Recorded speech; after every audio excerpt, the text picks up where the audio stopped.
이게 다 뭐야? 네가 한 짓이야. 제발 그만하세요. 아니 이게 어떻게 된 이 지경이 됐어? 아버지, 이 집은 제 권리입니다. 74살 아버지 앞에서 43살 막내 아들이 주먹을 불끈 쥔 채 소리쳤습니다. 3년 동안 단 한 푼 생활비도 내지 않고 살던 그 입에서 나온 말이었죠. 옆에 선 며느리는 눈물을 뚝뚝 흘리며 동네 사람들에게 하소연했습니다. 시아버지가 돌변하셨어요. 치매 검사를 받아보셔야 할 것 같아요. 7,200만 원. 3년 동안 제가 쓴 돈의 총액이었습니다. 당뇨 약값조차 아껴가며 자식을 위해 쏟아부은 노후 자금이었죠. 하지만 그 순간 법무사 사무실에서 건네받은 서류를 꺼내들자 아들의 얼굴이 하얗게 질렸습니다. 이 집은 이미 내 형 이름으로 증여됐다. 과연 제가 왜 이런 선택을 할 수밖에 없었을까요? 3년 동안 착한 아버지로 살아온 74세 노인이 가족을 상대로 전쟁을 선포한 이유는 무엇일까요? 지금부터 한 아버지의 처절한 생존기가 시작됩니다. 여러분의 따뜻한 구독과 좋아요를 기다립니다. 이 이야기는 부산 영도에 사는 한 어르신의 사연을 각색한 것입니다. 부산 영도 골목 안쪽 작은 철물점 앞에서 김도연은 오늘도 새벽 5시에 셔터를 올렸습니다. 74살의 나이에도 허리는 곧았고 손놀림은 여전히 빨랐죠. 가게 앞을 쓸고 진열대를 정리하고 아침 햇살이 골목에 내려앉을 무렵이면 단골 손님들이 하나둘 들어오기 시작했습니다. 도연이 형님, 오늘도 일찍 나오셨네요. 일찍 일어나는 새가 벌레를 잡는다잖아. 그렇게 농담을 주고받으며 도연은 망치 하나, 나사못 한 봉지를 건네주곤 했습니다. 50년 가까이 이 자리를 지켜온 그에게 가게는 단순한 일터가 아니었습니다. 삶의 터전이자 가족을 먹여 살린 생명줄이었죠. 아내가 세상을 떠나기 전까지 둘이서 함께 일구어온 공간이었습니다. 그러나 3년 전 아내가 떠난 뒤 이 집은 조금씩 달라지기 시작했습니다. 아버지, 저희 잠깐만 들어가서 지내도 될까요? 막내 아들 김준태가 며느리 서아린과 함께 짐을 들고 나타난 건 아내의 49제가 끝난 직후였습니다. 43살의 준태는 사진작가라는 이름으로 이곳저곳을 떠돌며 살았지만 제대로 된 수입은 없었습니다. 도연은 아들의 얼굴을 보는 순간 거절할 수 없었습니다. 그래, 들어와. 어머니도 없는데 혼자 사는 것보다 낫지. 잠깐이라는 말은 일주일이 되고 한 달이 되고 어느새 3년이라는 세월로 늘어났습니다. 처음엔 준태도 나름대로 애를 썼습니다. 가끔 설거지를 하거나 쓰레기를 버리러 나가기도 했죠.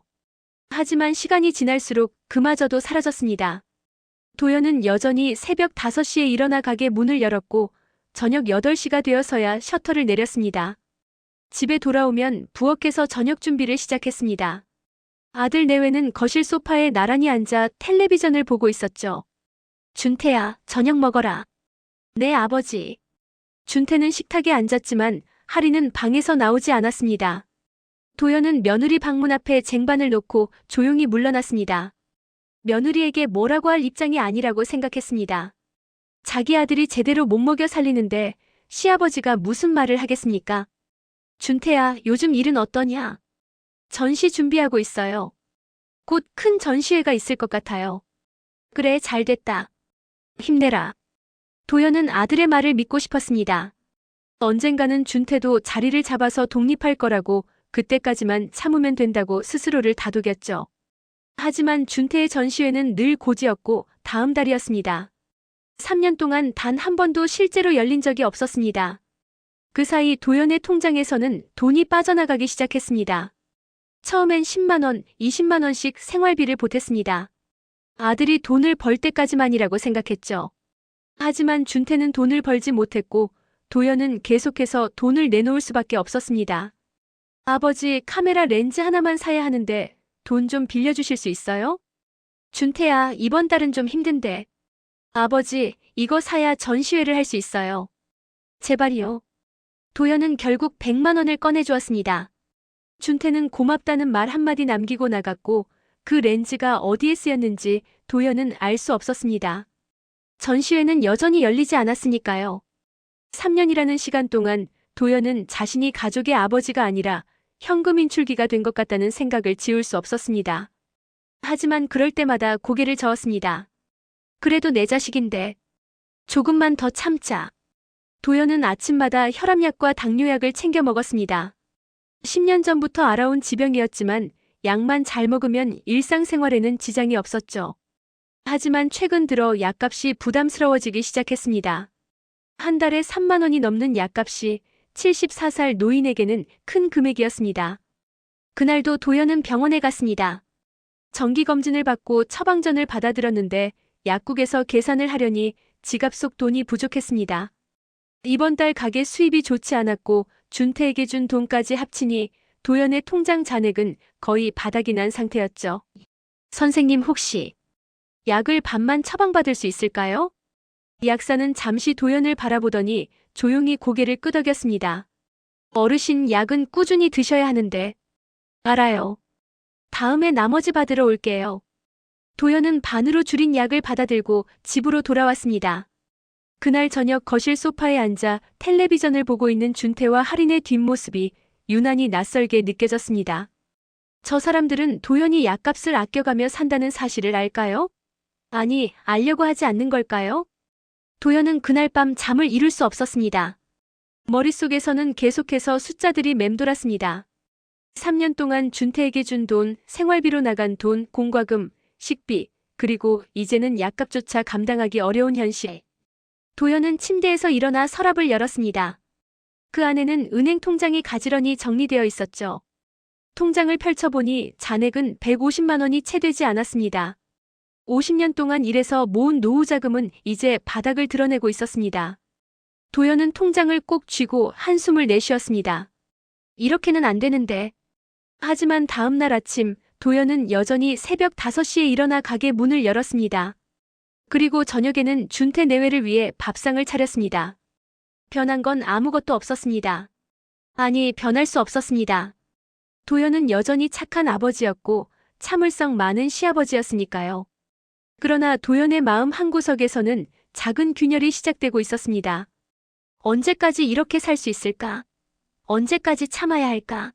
그 질문에 대한 답을 찾지 못한 채 도연은 하루하루를 버텨냈습니다. 그날 아침도 평소와 다르지 않았습니다.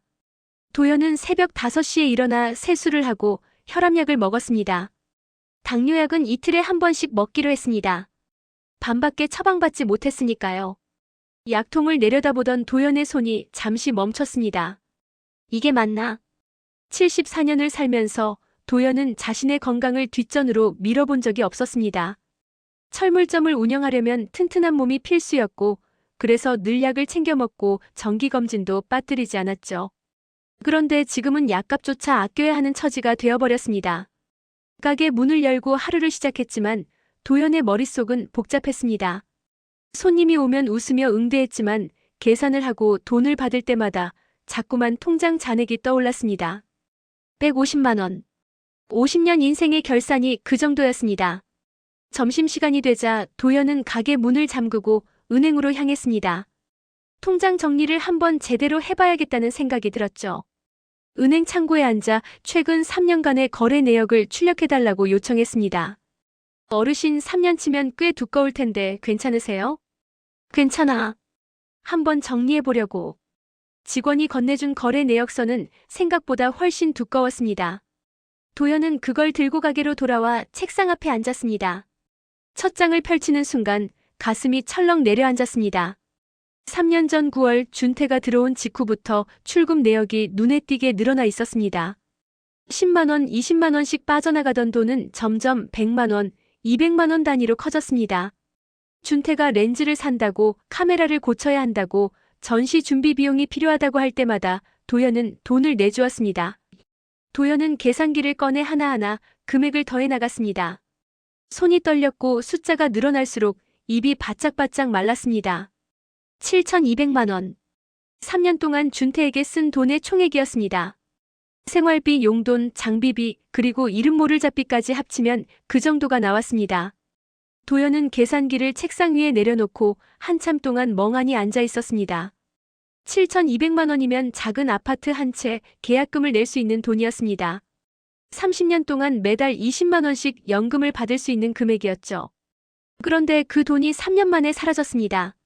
아들의 주머니 속으로 혹은 어디론가 흘러들어갔습니다.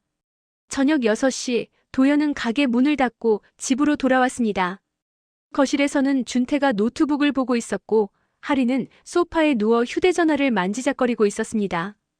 도연이 현관문을 열고 들어서는 소리에도 둘은 고개조차 돌리지 않았습니다. 준태야, 내 아버지. 저녁 준비할 테니까 식탁에 앉아라. 네. 도연은 부엌으로 들어가 냉장고를 열었습니다. 반찬통 몇 개가 덩그러니 놓여 있었고 김치통은 거의 비어 있었습니다.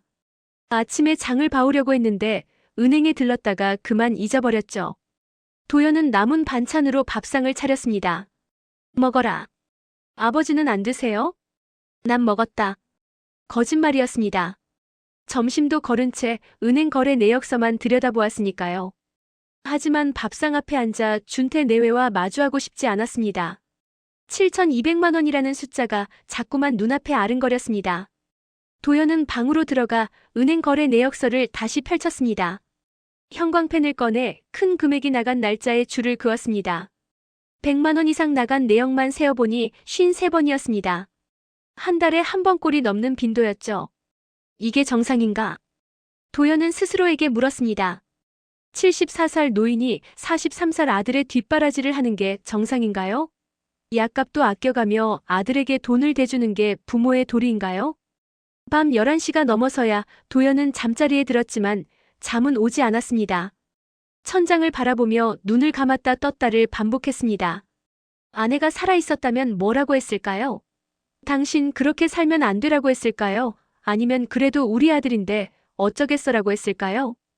다음 날도 그 다음 날도 도연의 일상은 변하지 않았습니다. 새벽에 일어나 가게를 열고 저녁에 문을 닫고 밥을 차려주고 준태 내외의 생활을 묵묵히 지켜봤습니다. 하지만 마음속에서는 무언가가 조금씩 단단해지고 있었습니다. 일주일 후 도연은 다시 병원에 갔습니다. 정기검진 날짜가 다가왔고 약도 다 떨어졌으니까요. 진료실에 들어가 의사 앞에 앉았습니다. 어르신, 요즘 혈당 체크는 하고 계세요? 네, 집에서 재고 있습니다. 수치가 어떻게 나오던가요? 도연은 잠시 머뭇거렸습니다. 사실 최근 일주일 동안 혈당 수치가 평소보다 높게 나왔습니다. 약을 반으로 줄인 탓이었죠. 150에서 160 정도 나옵니다. 의사의 표정이 굳어졌습니다. 어르신, 그건 좀 높은 편인데요. 약을 제대로 드시고 계신 거 맞죠? 네. 당뇨는 꾸준히 관리해야 합니다. 합병증이 오면 훨씬 더 위험해지거든요. 약은 꼭 제때 드세요. 도연은 고개를 끄덕이고 진료실을 나왔습니다. 처방전을 들고 약국으로 향했지만 발걸음이 무겁기만 했습니다. 이번에도 반만 처방받아야 하나? 아니면 전액을 내고 다음 달 생활비를 줄여야 하나? 약국 창구 앞에서 한참을 망설이던 도연은 결국 지갑을 열었습니다. 그 안에는 5만 원권 지폐 4장이 들어있었습니다. 이번 달 남은 생활비 전부였죠. 도연은 그중 2장을 꺼내 약값을 지불했습니다. 집으로 돌아오는 길, 도연의 주머니 속 지갑은 너무나 가벼웠습니다. 이제 남은 돈은 10만 원. 한 달을 버티기엔 턱없이 부족한 금액이었습니다. 현관문을 열고 들어서는데 거실에서 준태의 목소리가 들렸습니다. 여보, 다음 주에 부산 쪽에서 전시 제안이 들어왔어. 근데 전시 부스 임대료가 800만 원 정도 든대. 할인의 목소리가 이어졌습니다. 여보, 우리 돈 없잖아. 어떻게 해? 아버지한테 부탁드려 봐야지. 도연은 현관에 선 채 그 대화를 듣고 있었습니다. 800만 원.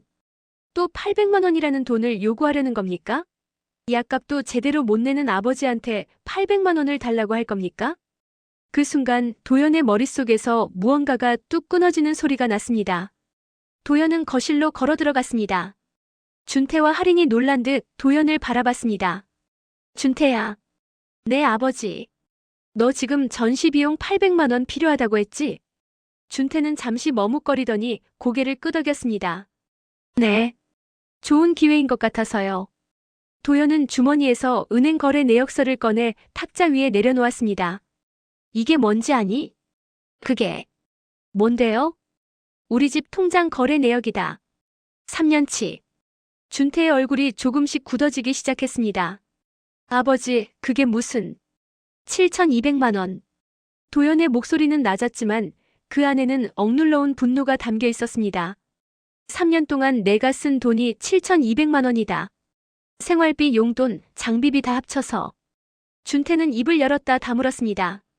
옆에 앉아있던 하리는 눈을 내리깔았습니다.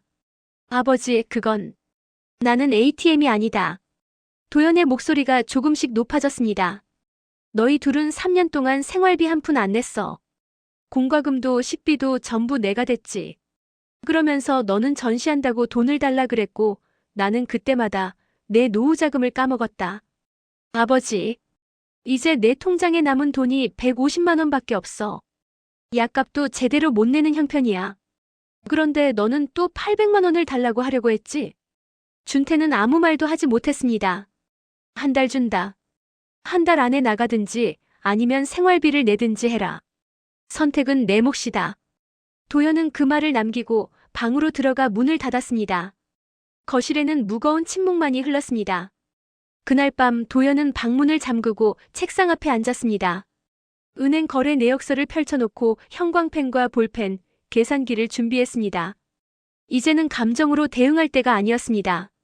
정확한 증거가 필요했죠. 거래 내역서 첫 페이지부터 차근차근 읽어 내려갔습니다. 3년 전 9월 15일 준태가 집에 들어온 그날부터 출금 내역을 표시하기 시작했습니다. 처음엔 10만 원, 20만 원 단위였던 금액이 점점 커졌습니다. 100만 원, 200만 원, 심지어 500만 원씩 빠져나간 날도 있었습니다. 도연은 노트를 꺼내 항목별로 정리하기 시작했습니다. 생활비 마이너스 매달 평균 150만 원. 장비비 명목 마이너스 총 2,800만 원. 용돈 및 잡비 마이너스 1,400만 원. 전시 준비비 명목 마이너스 1,600만 원. 기타 마이너스 1,200만 원. 숫자를 적어 내려갈수록 손이 떨렸습니다. 이게 정말 3년 동안 일어난 일이란 말입니까? 74살 노인의 통장에서 이렇게 많은 돈이 빠져나갔단 말입니까? 특히 눈에 띄는 건 전시 준비비라는 명목이었습니다. 지난 3년 동안 준태는 17번이나 전시 준비 비용이 필요하다며 손을 벌렸습니다. 그때마다 도연은 이번엔 정말 전시가 열리겠지라는 기대를 품고 돈을 내주었죠. 하지만 실제로 전시회가 열린 적은 단 한 번도 없었습니다.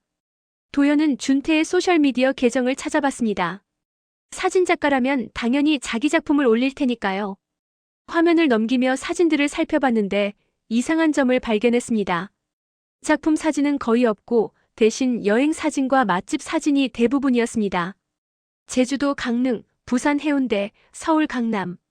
준태는 3년 동안 전국 곳곳을 다녔습니다. 고급 레스토랑에서 찍은 음식 사진도 여러 장 있었죠. 한 장의 가격이 10만 원은 좋게 넘어 보이는 스테이크 사진도 있었습니다. 도연은 사진 아래 날짜를 확인했습니다. 작년 6월 23일. 그날 도연의 통장에서 300만 원이 빠져나갔습니다. 준태가 전시회 장소 계약금이 필요하다고 했던 날이었죠. 그런데 그날 준태는 제주도에서 고급 음식을 먹고 있었습니다. 도연은 노트북 화면을 노려봤습니다. 분노가 치밀어 올랐지만 억지로 참았습니다. 지금은 감정적으로 대응할 때가 아니었으니까요. 다음 날 아침 도연은 평소보다 일찍 가게를 열었습니다. 단골 손님 몇 명이 들렀지만 도연은 제대로 응대할 수 없었습니다. 머릿속은 온통 어젯밤 정리한 내용으로 가득했습니다. 점심시간이 되자 도연은 가게 문을 잠그고 동네 법무사 사무실로 향했습니다. 2층 건물 2층에 자리한 작은 사무실이었습니다.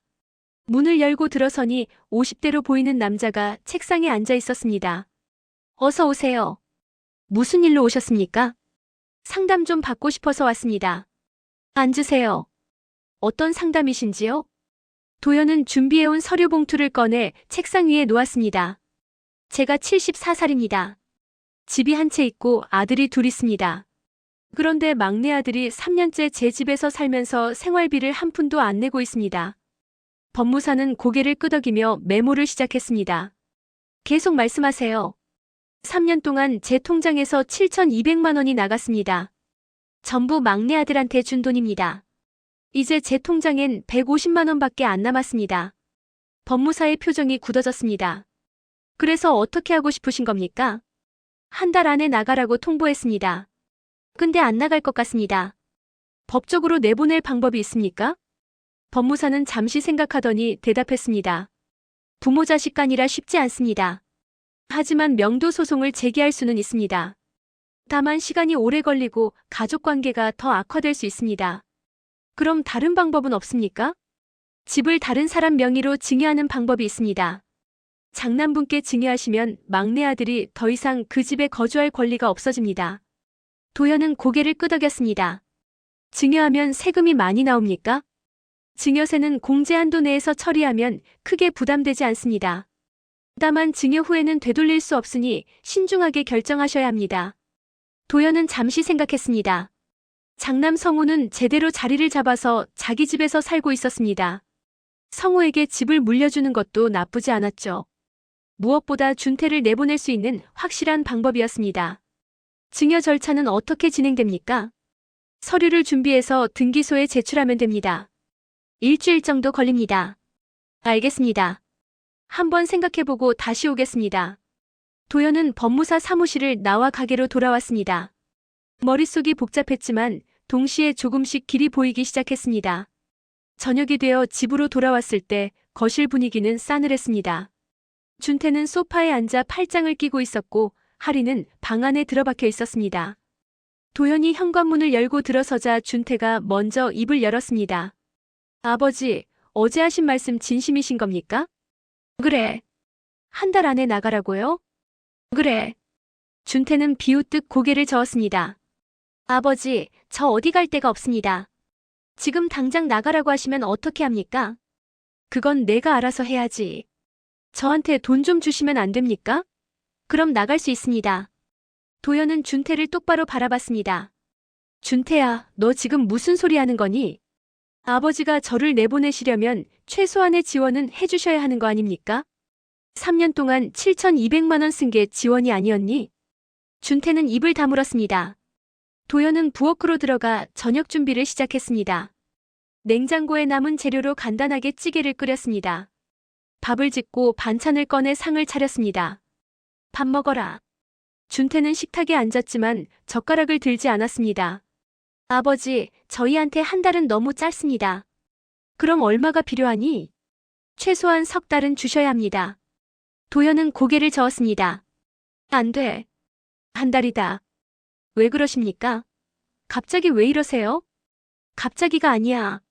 3년이나 참았어. 준태는 더 이상 말하지 않고 방으로 들어가 버렸습니다. 도연은 혼자 밥을 먹었습니다. 입맛은 없었지만 억지로 밥을 삼켰습니다. 그날 밤 도연은 다시 책상 앞에 앉았습니다.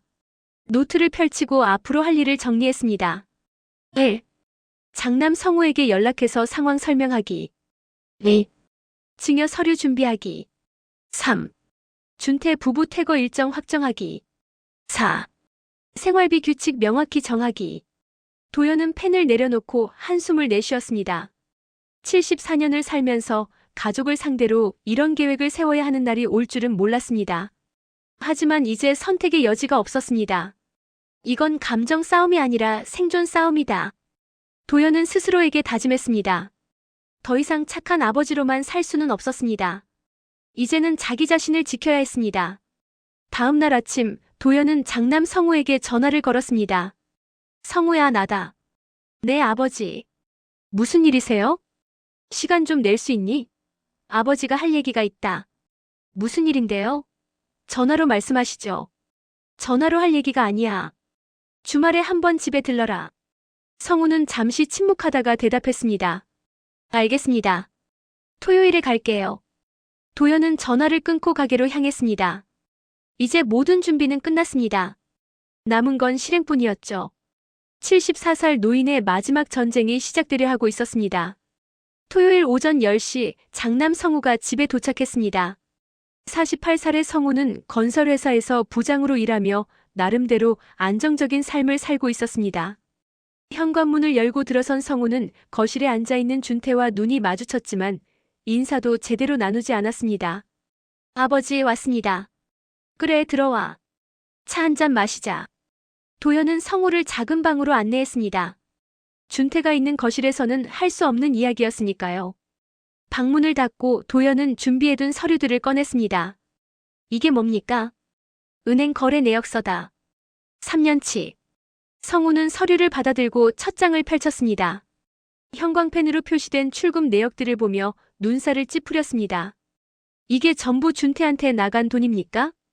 그래. 7,200만 원이다. 성우는 한숨을 내쉬었습니다. 아버지, 왜 이렇게까지 하셨습니까? 내 자식인데 어떻게 하겠니? 그래도 언젠가는 제 발로 서겠지 했는데.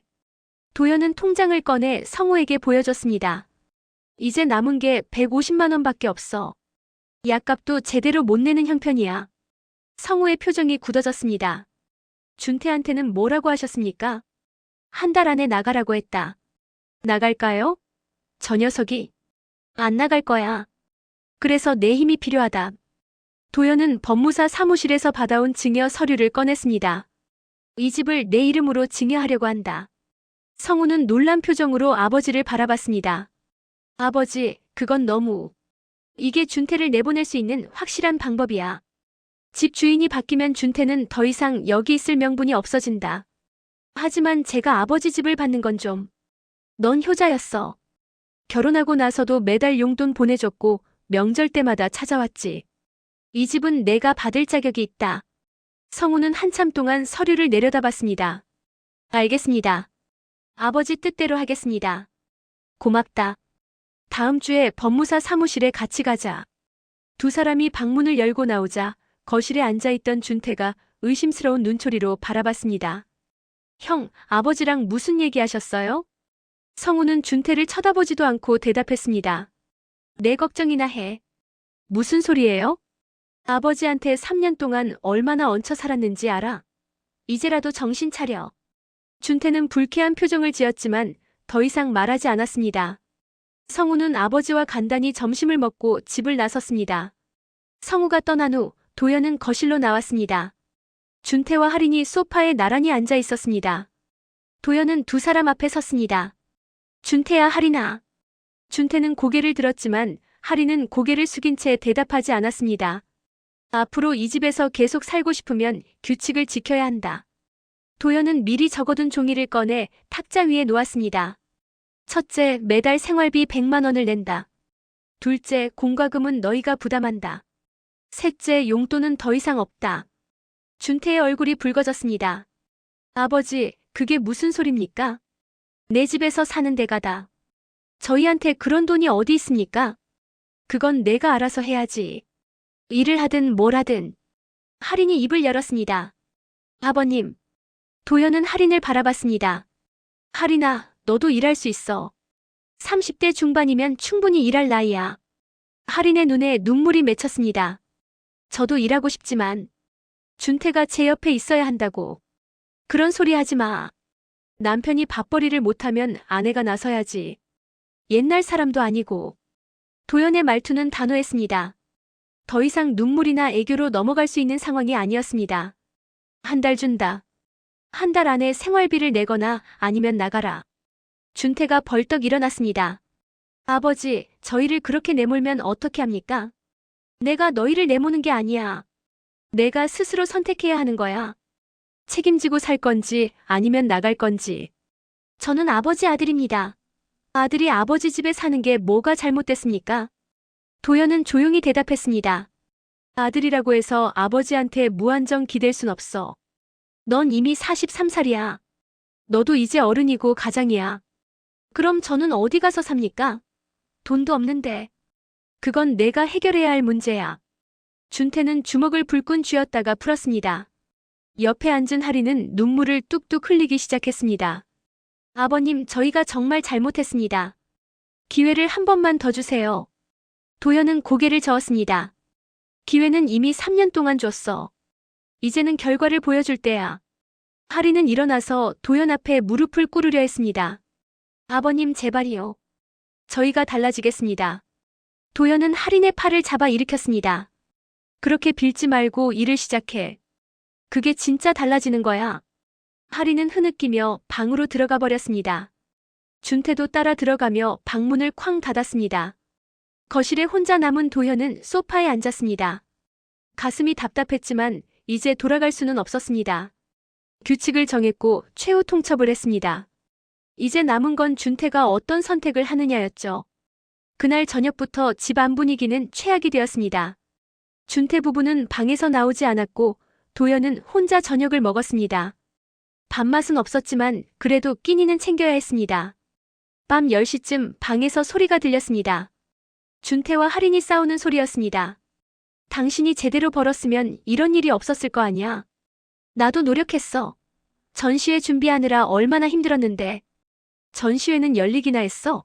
3년 동안 단 한 번도. 그게 내 잘못이야? 기회가 안 온 거지.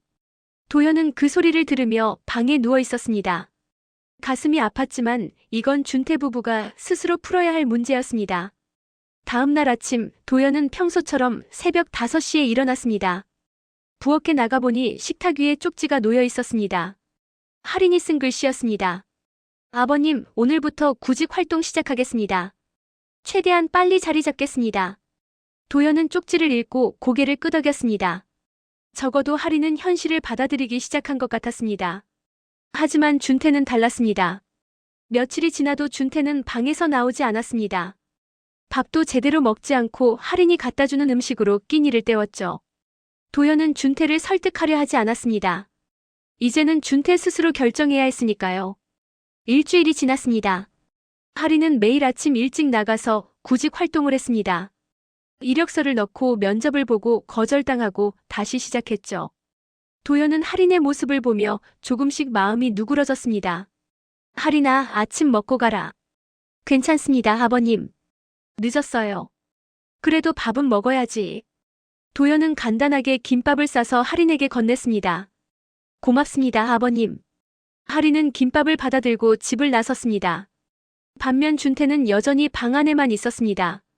낮에는 잠을 자고 밤에는 컴퓨터 앞에 앉아 있었죠. 뭘 하는지는 알 수 없었지만 일을 하는 것 같지는 않았습니다.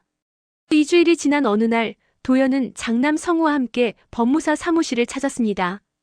증여 서류를 작성하고 필요한 도장을 찍었습니다. 일주일 후면 등기가 완료된다고 했습니다. 아버지, 정말 괜찮으시겠어요? 괜찮다. 이게 최선이야. 준태한테는 언제 말씀하실 겁니까? 등기가 끝나고 나서.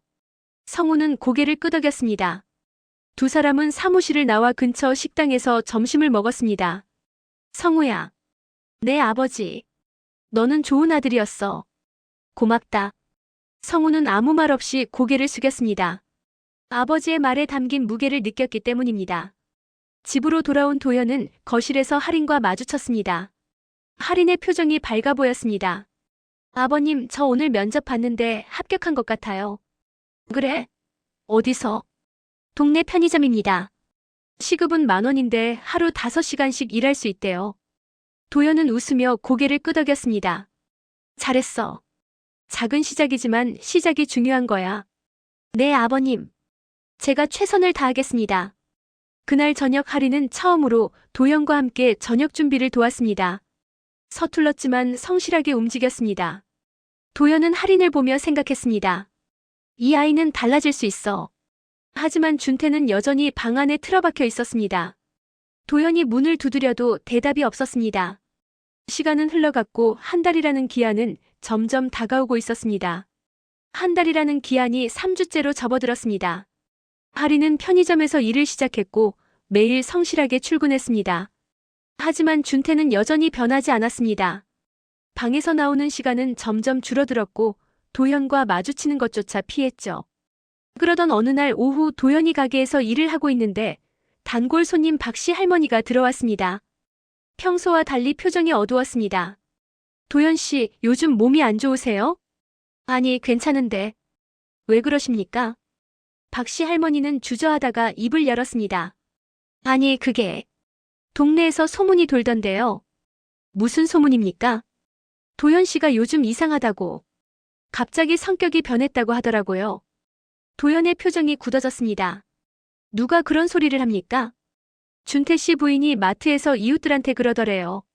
시아버지가 돌변하셔서 걱정이라고. 도연은 아무 말 없이 고개를 끄덕였습니다.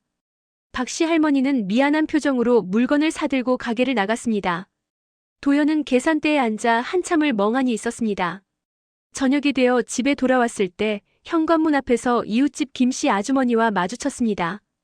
김씨 아주머니는 도연을 보자 조심스럽게 말을 걸었습니다. 도연 씨, 요즘 건강은 괜찮으세요?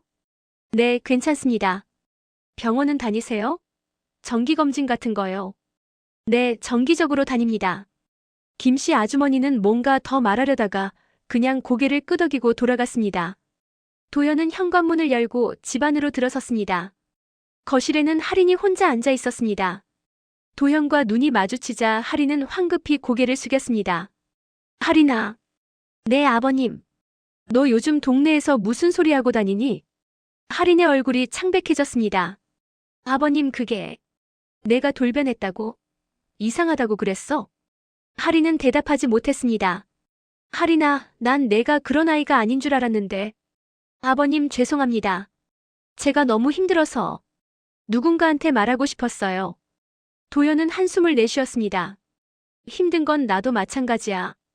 그렇다고 동네에 소문을 퍼뜨리면 어떻게 하니? 정말 죄송합니다. 바로 그때 준태가 방에서 나왔습니다. 3주 만에 제대로 모습을 드러낸 것이었습니다. 준태의 얼굴은 수척했고 눈 밑에는 다크서클이 짙게 깔려 있었습니다. 아버지. 뭐냐? 우리 한번 제대로 이야기합시다. 도연은 준태를 바라봤습니다. 할 말 있으면 해라. 아버지, 제가 잘못한 건 인정합니다. 그런데 아버지도 너무하시는 거 아닙니까? 내가 뭘 너무했니? 3년 동안 같이 살았는데 갑자기 한 달 안에 나가라고 하시면 저희는 어디 가서 삽니까? 내가 그 기간 동안 뭘 준비했니? 준태는 말문이 막혔습니다. 아버지, 저도 노력했습니다. 전시회 준비하느라 얼마나.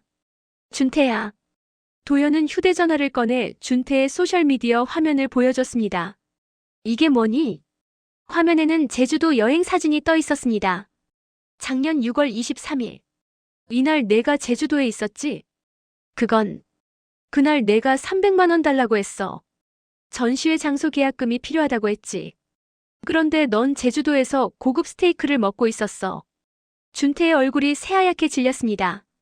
아버지, 그건 오해입니다. 그 돈은 정말로 장비 사는데. 오해? 17번이나 전시 준비 비용을 달라고 했는데 전시회는 단 한 번도 열리지 않았어. 그게 오해냐? 준태는 입을 다물었습니다. 옆에 서 있던 할인도 고개를 숙였습니다. 아버지가 원하는 게 뭡니까? 내가 책임지고 사는 거야. 일을 해서 돈을 벌고 생활비를 내고 독립적으로 사는 거지. 저도 그러고 싶습니다. 그런데 기회가 안 와요. 기회는 내가 만드는 거야. 앉아서 기다린다고 오는 게 아니야. 준태는 주먹을 불끈 쥐었습니다. 아버지는 저를 이해 못하십니다. 예술가의 삶이 얼마나 힘든지. 예술가? 3년 동안 작품 하나 제대로 만든 적 있니? 전시회 한 번이라도 연 적 있니? 준태는 대답하지 못했습니다. 도연은 더 이상 말하고 싶지 않았습니다. 방으로 들어가려는데 준태가 뒤에서 소리쳤습니다. 아버지. 아버지가 저를 내쫓으면 저는 법적으로 대응하겠습니다. 도연은 멈춰 섰습니다. 법적으로? 네. 아버지 재산에 대한 제 권리가 있습니다. 유언장 같은 것도 제가 무효로 만들 수 있어요. 도연은 천천히 돌아서서 준태를 바라봤습니다. 내가 지금 무슨 소리 하는지 아니? 저도 아버지 아들입니다. 이 집에 대한 권리가 있어요. 권리? 도연의 목소리가 낮아졌습니다.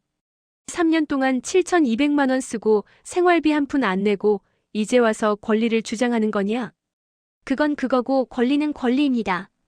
도연은 더 이상 참을 수 없었습니다. 알았다. 내 마음대로 해라. 어디 한번 법대로 해보자. 도연은 방으로 들어가 문을 닫았습니다.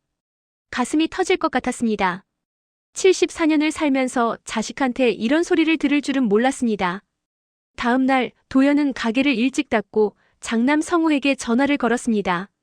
성우야, 나 좀 급한데. 무슨 일이세요, 아버지? 준태가 법적 대응을 하겠다고 했어. 전화기 너머로 성우의 한숨 소리가 들렸습니다. 제가 지금 갈게요.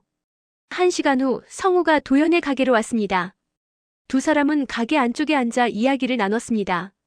아버지, 증여 등기는 이미 완료됐습니다.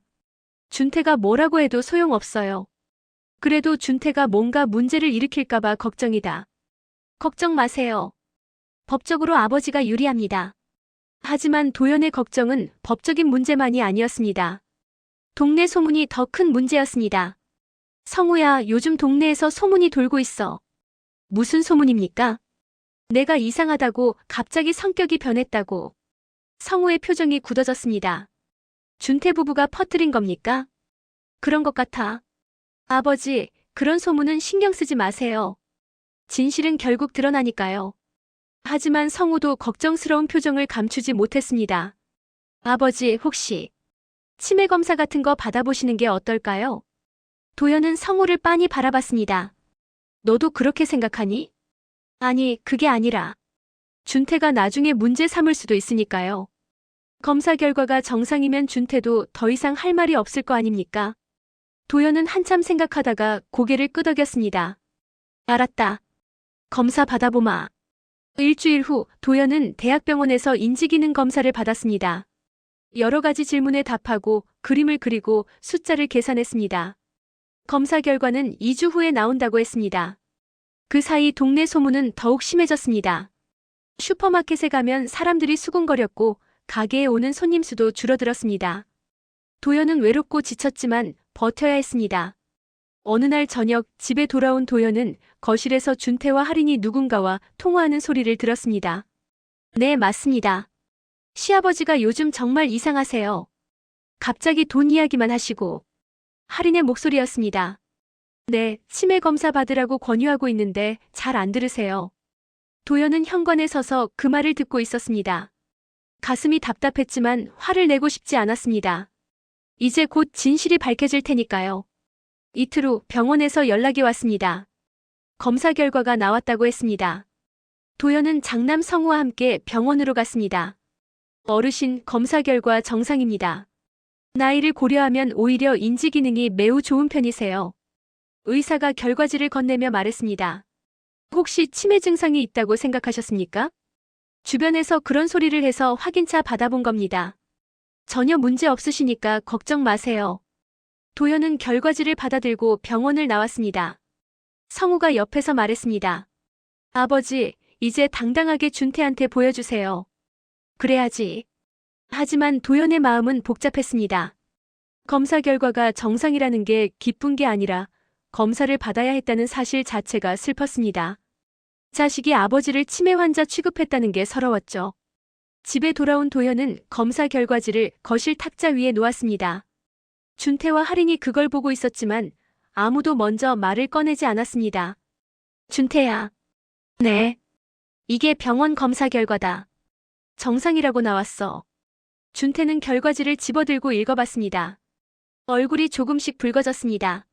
그래서 내가 원하던 거 아니냐?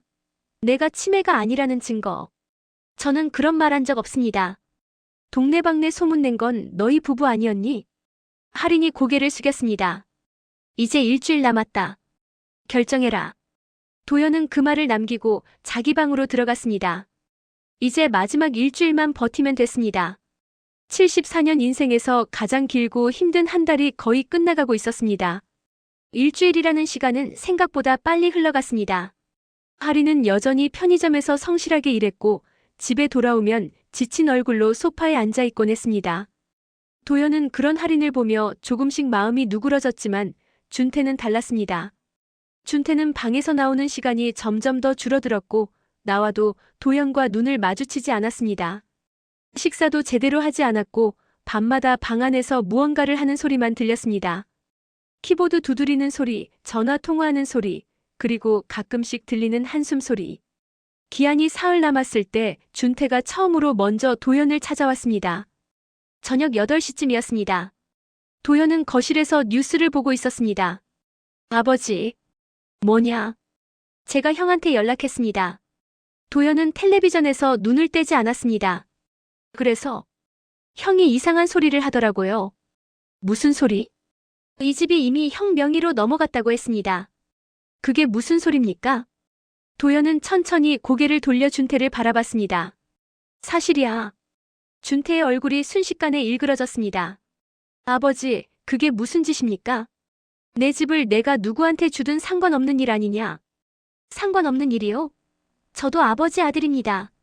그래서 아버지, 저한테는 왜 아무 말씀도 안 하셨습니까? 도연은 리모컨으로 텔레비전을 껐습니다. 너한테 말했으면 뭐가 달라졌겠니? 반대하고 막으려고 했겠지. 당연하죠. 이건 부당합니다. 부당? 3년 동안 7,200만 원 쓰고 생활비 한 푼 안 낸 내가 부당하다고 말할 자격이 있니? 준태는 주먹을 불끈 쥐었습니다. 아버지, 저는 법적으로 대응하겠습니다. 이런 식의 증여는 무효로 만들 수 있어요. 해봐라. 근데 넌 변호사 선임할 돈도 없잖니. 준태의 얼굴이 새하얗게 질렸습니다. 아버지.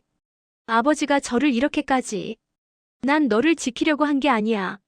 내 노후를 지키려고 한 거야. 준태는 더 이상 말하지 못하고 방으로 들어가 버렸습니다. 문을 쾅 닫는 소리가 집안에 울려 퍼졌습니다. 그날 밤 도연은 잠을 이룰 수 없었습니다. 천장을 바라보며 지난 3년을 떠올렸습니다. 아내가 세상을 떠난 후 준태를 받아들인 그날부터 오늘까지 후회되는 일들도 많았지만 그래도 최선을 다했다고 생각했습니다. 이게 맞는 걸까? 스스로에게 물었지만 대답은 이미 정해져 있었습니다. 이게 맞습니다. 자식을 사랑하는 것과 자식에게 인생을 빼앗기는 것은 다른 문제였으니까요. 다음 날 아침 도연은 평소보다 늦게 일어났습니다. 몸이 무거웠고 머리가 지끈거렸습니다. 어젯밤 잠을 제대로 못 잔 탓이었죠. 부엌으로 나가 물을 마시는데 식탁 위에 쪽지가 놓여 있었습니다. 할인의 글씨였습니다.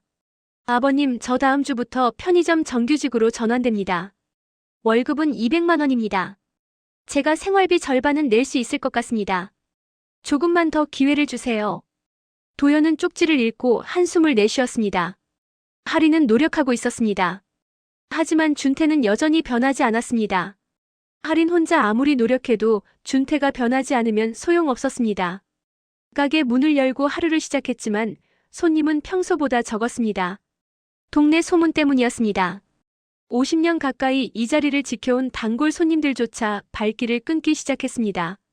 도연은 가게 앞에 앉아 텅 빈 골목길을 바라봤습니다. 점심시간쯤 옆 가게 주인 정 씨가 찾아왔습니다. 60대 중반의 정 씨는 도연과 20년 넘게 이웃으로 지내온 사이였습니다. 도연이 형님. 오, 정 씨. 무슨 일인가? 정 씨는 주저하다가 입을 열었습니다. 형님, 요즘 힘드시죠? 뭐가? 동네에서 소문이 많이 돌고 있습니다. 도연은 쓴웃음을 지었습니다. 알고 있어. 형님, 제가 보기엔 형님이 잘못한 게 없는데 자식이 부모한테 그러면 안 되는 거죠. 정 씨의 말에 도연의 눈시울이 뜨거워졌습니다. 고맙네. 형님, 힘내십시오. 진실은 언젠가 드러나니까요. 정 씨가 돌아간 후 도연은 한참 동안 가게 앞에 앉아 있었습니다. 50년 동안 성실하게 살아온 삶이었습니다. 이웃들과 좋은 관계를 유지하며 가족을 위해 헌신했습니다. 그런데 이제는 동네에서 이상한 노인 취급을 받고 있었습니다. 저녁이 되어 집에 돌아왔을 때 현관문 앞에 장남 성우가 서 있었습니다. 성우야, 왜 여기 서 있니? 준태한테 문 열어달라고 했는데 안 열어줍니다. 도연은 열쇠로 문을 열고 들어갔습니다. 거실에는 준태와 할인이 나란히 앉아 있었습니다. 준태야, 형이 왔는데 왜 문을 안 열어줬니? 준태는 대답하지 않았습니다. 성우가 거실로 들어오며 준태를 노려봤습니다. 준태, 너 지금 뭐 하는 거야? 형도 아버지 편이죠. 당연히.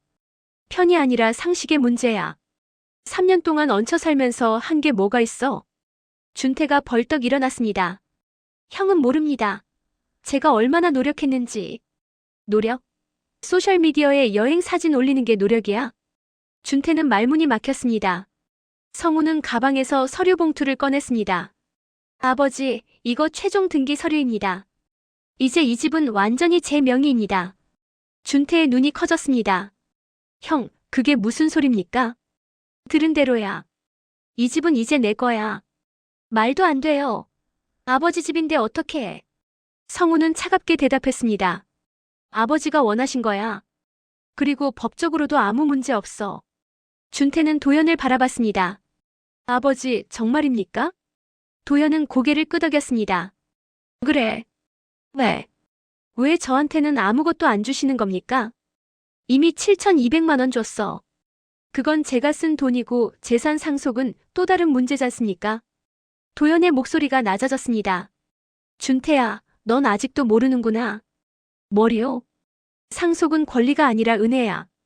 부모가 자식한테 남겨주는 건 의무가 아니라 사랑이지. 그럼 저는 사랑받지 못한 겁니까? 사랑은 이미 충분히 줬어. 3년 동안 7,200만 원어치나. 준태는 주저앉으며 고개를 떨궜습니다. 옆에 앉아있던 할인이 조용히 울기 시작했습니다. 성우가 말했습니다. 준태, 넌 이제 이틀 안에 나가야 돼. 이 집 소유주는 나고 나는 내가 여기 사는 걸 원하지 않아. 형, 변명하지 마. 넌 기회가 충분했어. 성우는 서류를 도연에게 건네고 집을 나갔습니다. 거실에는 무거운 침묵만이 흘렀습니다. 도연은 방으로 들어가려다가 멈춰 섰습니다. 준태야. 네. 이틀 준다. 이틀 안에 짐을 싸서 나가라. 아버지. 진심이십니까? 진심이야. 도연은 방으로 들어가 문을 닫았습니다. 거실에서는 준태와 할인이 우는 소리가 들렸습니다. 하지만 도연은 마음을 굳게 먹었습니다. 그날 밤 도연은 창문을 열고 밤하늘을 바라봤습니다. 별들이 반짝이고 있었습니다.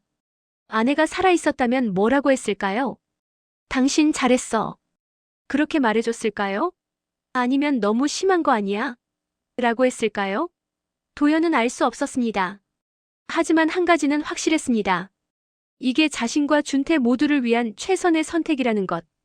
다음 날 아침 도연이 부엌에 나갔을 때 준태가 식탁에 앉아 있었습니다. 밤새 잠을 못 잔 듯 얼굴이 퀭해 있었습니다. 아버지. 뭐냐? 정말 나가야 합니까? 그래. 갈 곳이 없습니다. 고시원이든 원룸이든 찾아봐라.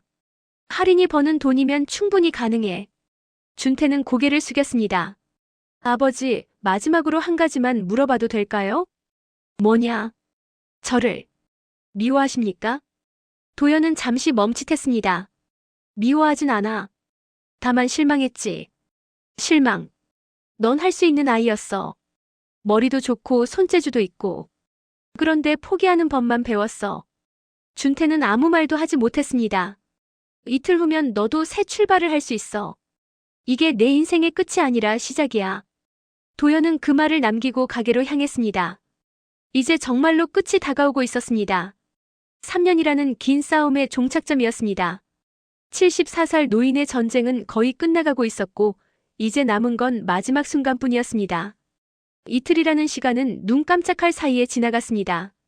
준태와 할인은 짐을 싸기 시작했습니다. 3년 동안 모아둔 물건들이 생각보다 많았습니다. 옷가지, 카메라 장비, 책, 그리고 이름 모를 잡동사니들. 도연은 가게 일을 하면서도 자꾸만 집 생각이 났습니다. 준태가 제대로 짐을 싸고 있을까? 할인은 괜찮을까? 하지만 확인하러 가지는 않았습니다. 이제는 준태 스스로 해결해야 할 문제였으니까요. 퇴거 당일 아침, 도연은 평소보다 일찍 일어났습니다. 부엌으로 나가니 거실에 박스들이 가득 쌓여 있었습니다.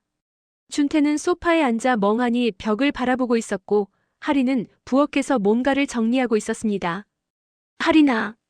네, 아버님. 아침은 먹었니? 아직이요. 같이 먹자. 도연은 간단하게 계란말이와 김치찌개를 끓였습니다. 마지막 식사였습니다. 식탁에 둘러앉았지만 아무도 먼저 입을 열지 않았습니다. 젓가락을 드는 소리만 조용히 울렸습니다. 잘 먹겠습니다. 할인이 작은 목소리로 말했습니다. 눈가가 붉게 부어 있었습니다. 밤새 울었나 봅니다. 할인아, 내가 구한 집은 어디니? 영도구 쪽에 원룸 하나 구했어요. 보증금 500만 원에 월세 40만 원이에요. 그 돈은 어디서 났니? 할인은 대답하지 못했습니다. 도연은 더 묻지 않았습니다. 아마도 친정에서 빌렸거나 어디선가 대출을 받았을 겁니다.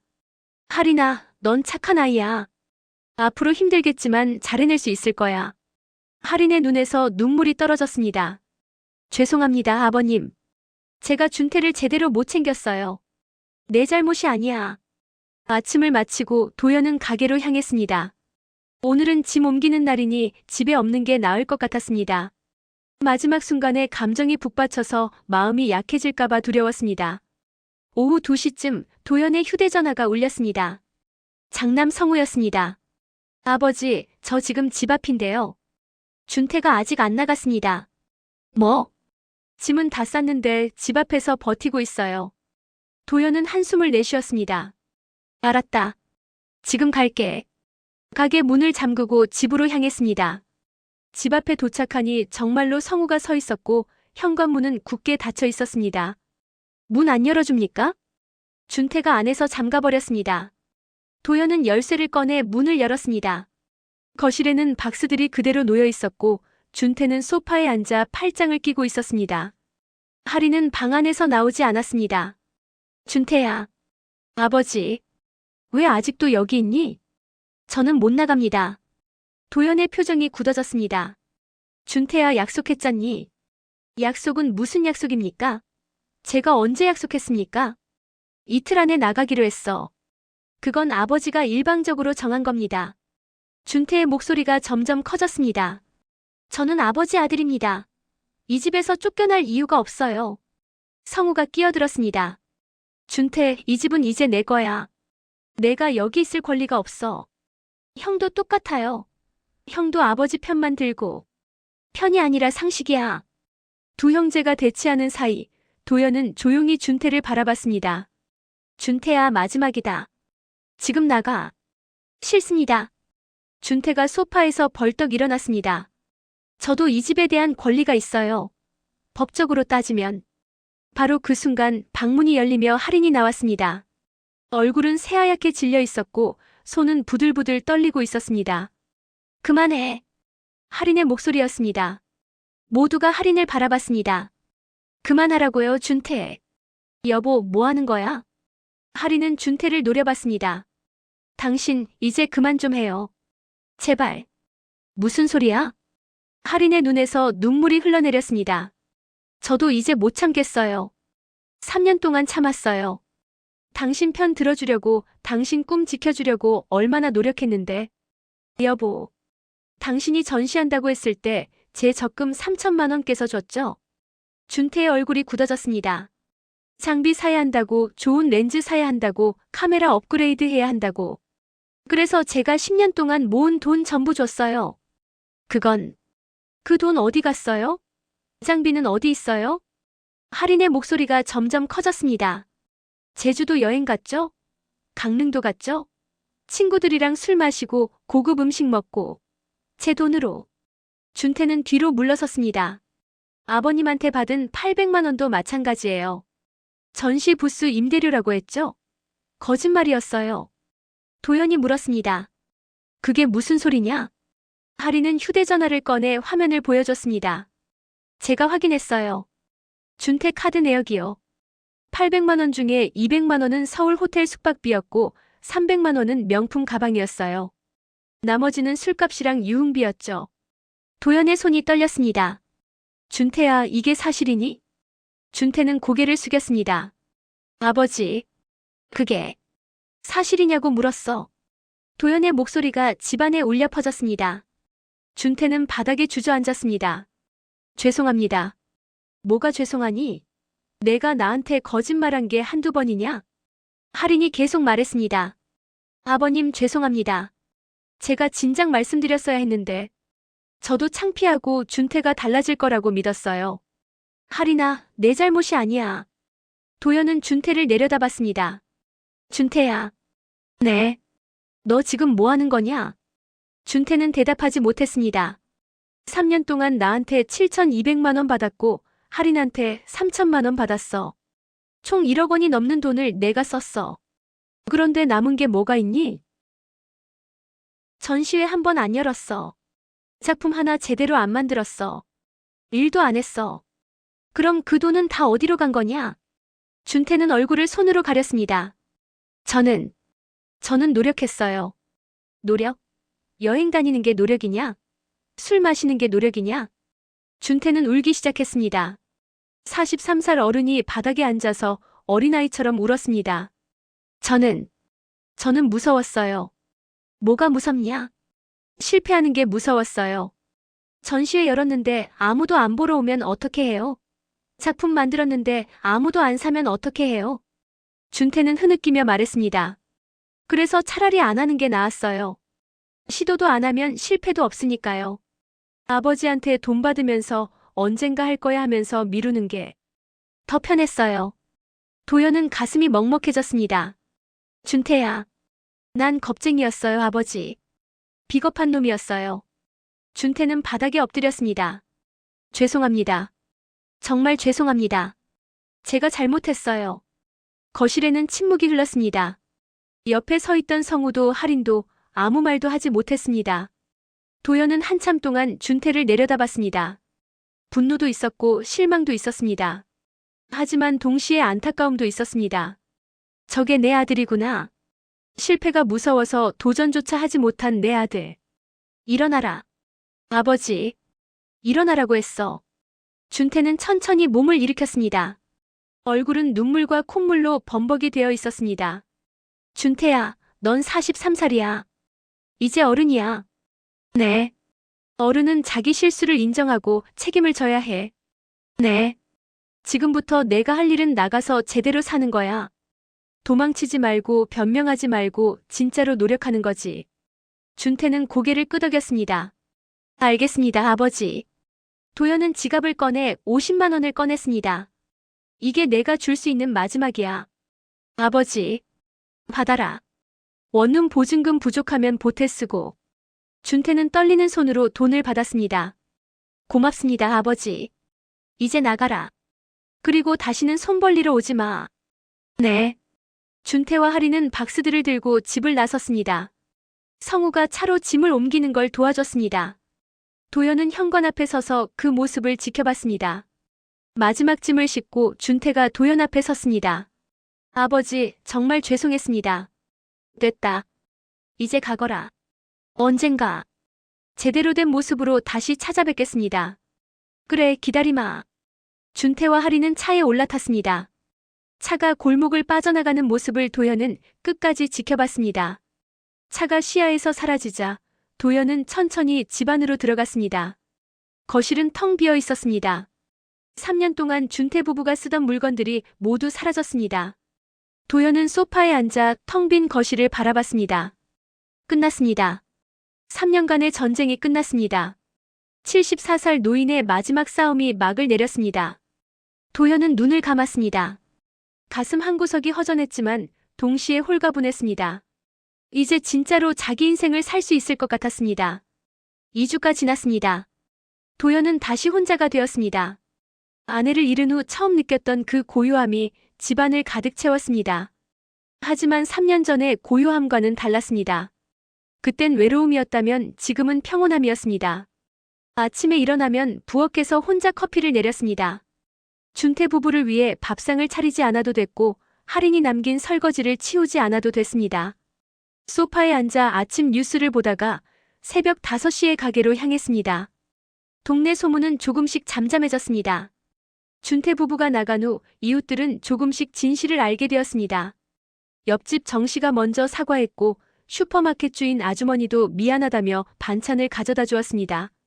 도연 씨, 우리가 잘못 알았어요. 힘드셨죠? 괜찮습니다. 다 지나간 일이에요.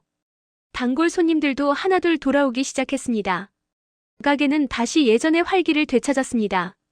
50년 가까이 지켜온 자리였습니다. 잠깐의 소문으로 무너질 곳이 아니었죠. 어느 날 오후 도연의 휴대전화가 울렸습니다. 할인이었습니다. 아버님, 저예요. 그래, 할인아. 어떻게 지내니? 아버님, 오늘 제가 점심 좀 가져가도 될까요? 준태한테 먹이려고요. 도연은 잠시 망설였습니다. 그래, 와라. 1시간 후 할인이 작은 가방을 들고 가게에 나타났습니다. 3년 동안 함께 살았을 때보다 훨씬 수척해 보였지만 얼굴엔 생기가 돌았습니다. 아버님, 그동안 잘 지내셨어요? 그래, 잘 지냈어. 너희는? 저는 편의점에서 계속 일하고 있어요. 이제 정규직이 돼서 보험도 들었어요. 잘했네. 준태는? 사진관에서 일하기 시작했어요. 돌잔치 사진, 가족 사진 같은 거 찍어주는 일이요. 그리고 주말엔 대리운전도 해요. 도연은 고개를 끄덕였습니다. 힘들지? 힘들어요. 근데 이게 맞는 것 같아요. 제대로 일해서 돈 벌고 그 돈으로 생활하니까 당당해요. 할인의 눈에 눈물이 맺혔습니다. 아버님, 죄송했어요. 3년 동안 정말 죄송했어요. 됐어. 이제 그만 사과하고 앞으로 잘 살아. 네, 아버님. 하리는 가방에서 봉투를 꺼냈습니다. 아버님, 이거 뭐냐? 제 첫 월급이에요. 200만 원 중에서 50만 원이요. 아버님한테 조금씩 갚으려고요. 도연은 봉투를 받지 않았습니다. 됐다. 그 돈은 내가 가져라. 아버님, 너희 원룸 보증금 부족하면 보태 쓰고 생활비로 써라. 하지만 이게 내 마지막 선물이야. 받아라. 하리는 눈물을 뚝뚝 흘리며 고개를 숙였습니다. 고맙습니다, 아버님.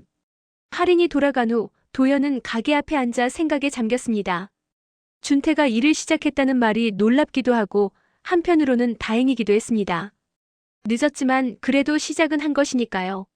일주일 후 토요일 오전에 도연의 휴대전화가 다시 울렸습니다. 이번엔 준태였습니다. 아버지. 그래.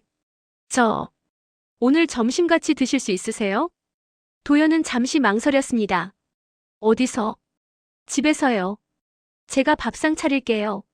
너희 집? 아니요. 아버지 집에서요. 제가 장 봐서 갈게요. 도연은 한참 생각하다가 대답했습니다. 알았다. 오전 11시쯤 준태가 큰 봉지를 들고 나타났습니다. 얼굴은 여전히 수척했지만 눈빛은 3년 전과 달랐습니다. 더 이상 도피하는 사람의 눈이 아니었습니다. 들어와. 준태는 부엌으로 들어가 장본 재료를 꺼냈습니다.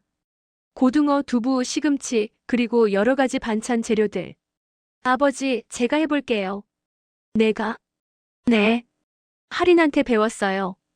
준태는 서툴지만 정성스럽게 음식을 준비했습니다. 고등어를 굽고 된장찌개를 끓이고 시금치를 무쳤습니다. 도연은 거실에 앉아 그 모습을 지켜봤습니다. 1시간 후 밥상이 차려졌습니다. 완벽하진 않았지만 정성이 느껴졌습니다. 아버지, 드세요. 두 사람은 마주 앉아 밥을 먹었습니다. 한참 동안 아무도 말하지 않았습니다. 젓가락 소리만 조용히 울렸습니다. 아버지. 응. 제가 사진관에서 일하고 있어요. 할인한테 들었다. 처음엔 정말 힘들었어요. 아침 8시에 출근해서 저녁 8시까지 일하고 주말엔 대리운전까지 하니까요. 도연은 고개를 끄덕이며 들었습니다. 근데 신기한 게 힘들긴 한데 마음은 편해요. 왜? 제대로 일해서 번 돈이니까요. 아버지 돈도 할인 돈도 아니고 제 돈이요. 준태는 숟가락을 내려놓았습니다. 아버지, 이제 알았어요. 제가 왜 그렇게 불안했는지. 뭐가? 돈을 벌지 않으니까 제 가치가 없는 것 같았어요. 그래서 더 도망치고 싶었고 더 변명하고 싶었어요. 도연은 준태를 바라봤습니다. 하지만 지금은 달라요. 적게 벌어도 제 손으로 번 돈으로 사니까 당당해요. 준태의 눈에 눈물이 맺혔습니다. 아버지, 정말 죄송했습니다. 용서받을 수 있을까요? 도연은 한참 동안 아무 말도 하지 않았습니다. 밖에서는 새소리가 들려왔습니다. 바람에 나뭇잎 흔들리는 소리도 들렸습니다. 준태야. 네, 아버지. 용서는 시간이 필요해. 준태는 고개를 숙였습니다. 지금 당장 다 괜찮다고 말할 순 없어. 3년은 긴 시간이었고 내가 받은 상처도 깊었으니까. 알고 있습니다. 하지만 넌 변하고 있어. 그게 중요해. 계속 그렇게 살아라. 도망치지 말고 책임지고. 네, 아버지. 그럼 언젠가 우리가 다시 제대로 된 부자가 될 수 있을 거야. 준태는 눈물을 닦으며 고개를 끄덕였습니다. 고맙습니다, 아버지. 점심을 마치고 준태는 설거지를 했습니다. 거품을 내서 그릇을 닦고 깨끗이 헹구고 마른 행주로 닦아서 정리했습니다. 도연은 그 모습을 보며 미소 지었습니다. 아버지, 저 이제 가볼게요. 그래. 다음에 또 와도 될까요? 도연은 잠시 생각했습니다. 한 달에 한 번 정도는. 네, 알겠습니다. 준태는 가방을 메고 현관으로 향했습니다. 문을 열기 전에 돌아서서 말했습니다. 아버지, 건강하세요. 너도. 준태가 나가고 도연은 다시 혼자가 되었습니다. 거실에 앉아 창밖을 바라봤습니다. 햇살이 따뜻했고 하늘은 맑았습니다. 다음 날 월요일, 도연은 병원에 갔습니다. 정기검진 날이었습니다. 의사는 검사 결과를 보며 만족스러운 표정을 지었습니다. 어르신 혈당 수치가 많이 좋아졌네요. 약 잘 드셨어요? 네, 꼬박꼬박 먹고 있습니다. 혈압도 안정적이고요. 이 상태로 계속 관리하시면 됩니다. 도연은 처방전을 받아들고 약국으로 향했습니다. 이번엔 망설이지 않고 한 달치 약을 전부 받았습니다. 지갑 속에는 여유가 있었습니다. 준태에게 돈을 주지 않으니 생활비가 남았습니다. 가게로 돌아오는 길, 도연은 슈퍼마켓에 들렀습니다. 오랜만에 장을 제대로 봤습니다. 신선한 채소, 좋은 고기, 과일까지. 장바구니가 가득 찼습니다. 도연 씨, 오늘 장 많이 보시네요? 슈퍼마켓 주인이 웃으며 물었습니다. 그래요. 오랜만에 제대로 차려 먹으려고. 좋은 일이에요. 이제 혼자시니까 몸 챙기셔야죠. 집에 돌아와 장 본 것을 냉장고에 넣었습니다. 냉장고가 가득 찼습니다. 오랜만에 보는 풍경이었습니다. 도연은 만족스럽게 냉장고 문을 닫았습니다. 저녁이 되어 도연은 혼자 저녁을 준비했습니다.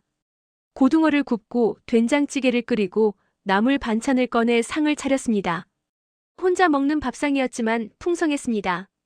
잘 먹겠습니다. 혼잣말로 중얼거리며 숟가락을 들었습니다. 밥을 한 숟가락 떠서 입에 넣는 순간 도연은 눈물이 날 뻔했습니다. 맛있었습니다. 3년 만에 제대로 먹는 밥이었습니다. 식사를 마치고 도연은 베란다로 나갔습니다. 영도의 밤바다가 보였습니다. 배들이 불을 켜고 떠다니는 모습이 평화로웠습니다. 여보, 나 잘했지? 하늘을 보며 아내에게 물었습니다. 대답은 없었지만 도연은 알 것 같았습니다. 아내도 이렇게 했을 거라고. 74살. 이제 남은 인생이 얼마나 될까요? 10년? 20년? 알 수 없었습니다. 하지만 한 가지는 확실했습니다. 남은 인생은 자기 자신을 위해 살겠다는 것. 사랑 때문에 인생을 빼앗길 필요는 없었습니다. 가족이라고 해서 모든 것을 희생할 필요도 없었습니다. 도연은 그걸 배웠습니다.